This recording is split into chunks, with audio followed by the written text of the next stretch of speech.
100 रोटी वाला ससुराल। सुनो जी, मुझे तो शीतल की बड़ी फिक्र रहती है। उसका ध्यान तो बस घर के बाहर दोस्तों के साथ घूमने फिरने में ही रहता है। उसे कुछ बोलो तो एक नहीं सुनती। मैं तो कहती हूँ इसकी जल्दी शादी वादी करवा दो, वरना लड़की हाथ से निकल जाएगी। तुमसे ज़्यादा चिंता है मुझे शीतल की शादी की। कल ही वो रामपुर वाले मौसा जी को फ़ोन भी किया था। बता रहे थे एक लड़का है नज़र में। उनका अपना घर है और लड़का भी अच्छा है। अरे तो फिर बस बात चलाओ ना, एक बार देखे तो सही लड़का और घर बार कैसा है। कौन से लड़की की बात चल रही है यहाँ? तुम्हारी शादी की बात चल रही है बेटी। अब तुम्हारी शादी की उम्र हो रही है तो लड़का तो देखना पड़ेगा ना। उफ़ो, मुझे अभी नहीं करनी शादी वादी। ये तो मेरे खेलने कूदने के दिन है। बहुत खेल कूद ली तुम। अब घर के काम धाम सीखने की कोशिश करो, समझी? ससुराल जाकर हमारी नाक मत कटवा देना। सब्जी काटनी तो आती नहीं इसको, तो नाक ही कटवाएगी।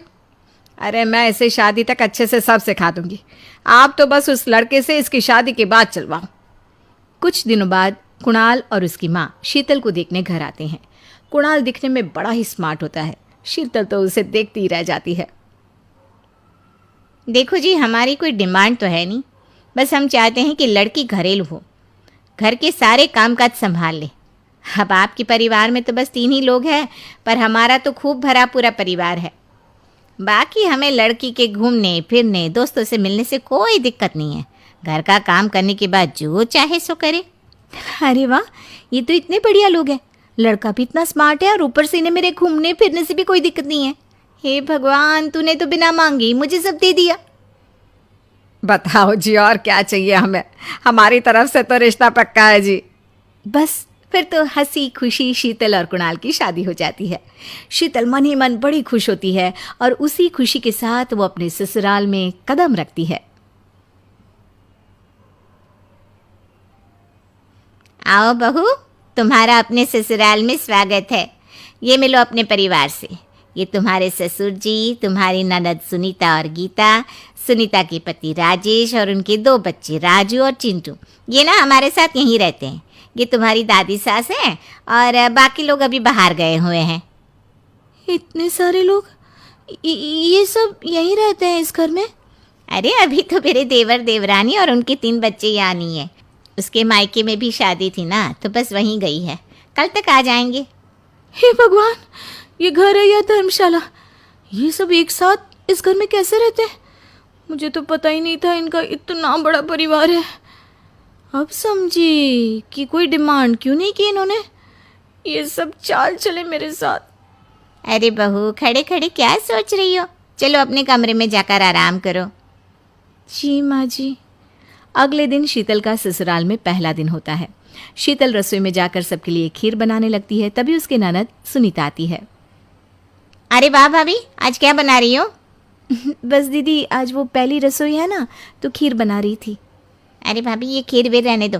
घर में 4 लोगों को शुगर है और कुछ लोग मीठा ही नहीं खाते। आप ना सीधा खाना ही बना दो। क्या फ़र्क पड़ता है, मीठा बने या नमकीन? बस बहू के हाथ की पहली रसोई होनी चाहिए ना। जी दीदी, तो फिर मैं खाना ही बना देती हूँ। आप बता दो खाने में क्या बनेगा? बस सिंपल सी कोई सब्जी बना दो, जैसे आलू गोभी या आलू मटर, और उसके साथ रोटियां सेक दो। हमारे परिवार में अब तुम्हें मिलाकर पूरे 20 लोग हो गए हैं। 15 बड़े और 5 बच्चे। बड़ों की 6 और बच्चों की 2 के हिसाब से रोटी बना देना। चलो मैं चलती हूँ, सब देख लेना। हाँ, बड़ों की 6 रोटी मतलब कि 15 लोगों की 90 रोटियाँ, और बच्चों की 2 रोटी मतलब 5 बच्चों की 10 रोटियाँ। 90 और 10 मतलब कुल मिलाकर 100 रोटियाँ। हाय, मैं तो मर गई। 100 रोटी अकेले कैसे बनाऊंगी? माँ, ये तुमने मेरी शादी कहाँ कर दी? शादी से पहले तो मैंने कभी 4 रोटी से ज़्यादा नहीं बनाई। शीतल एक बड़ी सी परात में 100 लोगों के हिसाब से आटा निकालती है और उसे गूंथना शुरू करती है। आटा गूंथते गूंथते शीतल के पसीने छूट जाते हैं।